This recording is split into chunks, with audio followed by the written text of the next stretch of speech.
श्री कृष्णाय नमः। श्री गोपीजन वल्लभाय नमः। श्रीमदाचार्य चरण कमलेभ्ये नमः। श्री गुसाई जी परम दयालवे नमः। श्री गुरुवे नमः। अपने माथे बिराजता सेव्य स्वरूपाय नमः। सर्व वैष्णव ने जय श्री कृष्ण। गत विडियो में आपणे जोयुं के आपणा गोकुल में बीजो दिवस शुरू थई गयेलो छे अने ज्यां महाप्रभुजी ने ठकराणी घाट पर साक्षात यमुनाजीना दर्शन थया हता अने यमुनाष्टकनी रचना थई हती। त्यार पछी गोविंद घाट पर ब्रह्म संबंधनी दीक्षा आपवानी आज्ञा थई हती, जेने आपणे पुष्टिमार्गनो प्राकट्य दिन तरीके पण ओळखीए छीए।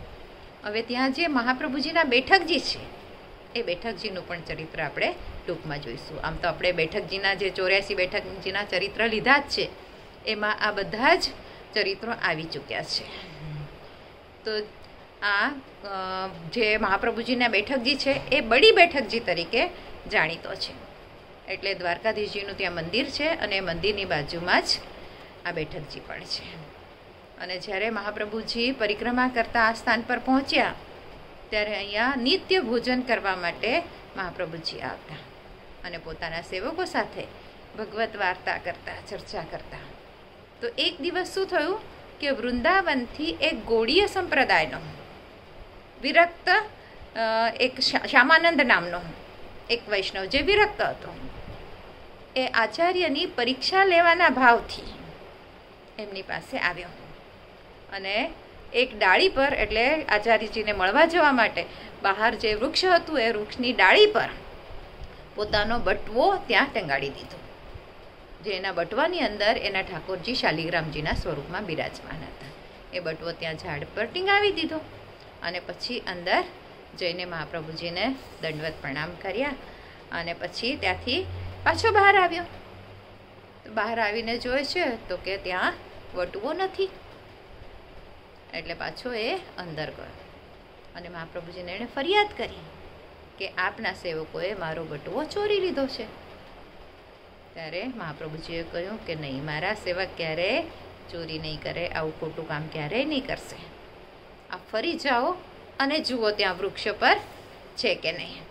एटले ए पाछो त्यां गयो अने बहार आवीने जोए छे तो वृक्ष पर एना जेवा अनेको बटवा त्यां लटकता हता। ए तो मूंझवणमां पड़ी गयो के हवे आटला बधा बटवा एमांथी मारो बटवो केवो। ए तो कांई ओळखी ज शक्यो नहीं, केम के बधा ज बटवा एकदम सेम टू सेम हता। एटले पाछो ए महाप्रभुजी पासे आव्यो अने कह्युं के आटला बधा बटवा त्यां लटके छे एमांथी मारो बटवो केवो, हूँ तो ओळखी नथी शक्यो। त्यारे महाप्रभुजीए कह्युं के तमे तमारा इष्टने ज ओळखी नथी शकता तो पछी सेवा कई रीते करशो, जाओ फरी जईने जुओ। एटले पाछो जोवा આવ્યો तो त्यां एनो पोतानो एक ज बटवो हतो। आवुं सुंदर चरित्र आ बेठकजीनुं छे। पछी त्यां बीजी बेठकजी पण छे, शैया मंदिरना बेठकजी तरीके ओळखवामां आवे छे, जे द्वारकाधीशनी मंदिरमां ज छे अने त्यां आपश्रीनुं पोढवानुं स्थान हतुं। एटले आपश्री त्यां विश्राम करता हता अने एक योगेश्वर द्वापर युगनो आ स्थान पर अनेको वर्षोथी तप करतो हतो अने एनी झूंपड़ी जमीननी अंदर हती। तो ए योगेश्वरने खबर पड़ी के महाप्रभुजी अहींया पधार्या छे एटले महाप्रभुजीना दर्शन करवा माटे बहार आव्यो अने दर्शन करी अने कह्युं के तमारा दर्शनथी मारे एटले मारुं जे तप मैं कर्युं छे अत्यार सुधी ए तपनुं फळ रूपमां आपना दर्शन मने थया छे अने समय जता अहींया 7 मंदिरो थशे, गोकुळ फरीथी सुंदर रीते वसशे, पण मने आ जग्या परथी कोईए खसेड़वानुं नहीं, आवुं वरदान मने आपो।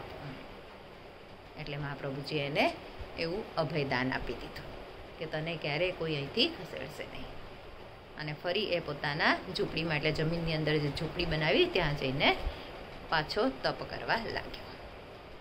अने अनेक वर्षो पछी वल्लभपूर्ण परिवारना ज बाळकोए त्यां नवनिर्माण करवानुं विचार्युं। त्यारे एमणे त्यां जमीन खोदवानी शरूआत करी। बधाए ना पाड़ी के अहींया तमे खोदो नहीं, केम के नीचे योगेश्वरनो निवास छे આવી રીતની પણ વાર્તા ત્યાં હતી, પણ એમને માન્યું નહીં અને ખોદકામ શરૂ કર્યું અને પછી ત્યાં સુંદર મંદિરનું નિર્માણ કર્યું અને પછી ત્યાં પ્રભુને ભોગ ધર્યો, પ્રભુની પ્રાણ પ્રતિષ્ઠા કરી અને પછી ત્યાં ભોગ ધર્યો. પણ એ ભોગમાં હંમેશા કીડા ઉભરાતા. એટલે વિચારમાં પડી ગયા કે આવું કેમ થાય છે. ત્યારે જાણીતા એક વૈષ્ણવના સ્વપ્નમાં આવીને પ્રભુએ વાત કરી કે જે યોગેશ્વરને મહાપ્રભુજીએ અભયદાન આપ્યું હતું ત્યાં તમે ખોદકામ કર્યું, એને ખસેડ્યું, એના લીધે પ્રભુ અપ્રસન્ન છે અને ભોગની સામગ્રીમાં આવી રીતે કીડા ઉભરાવા લાગે છે.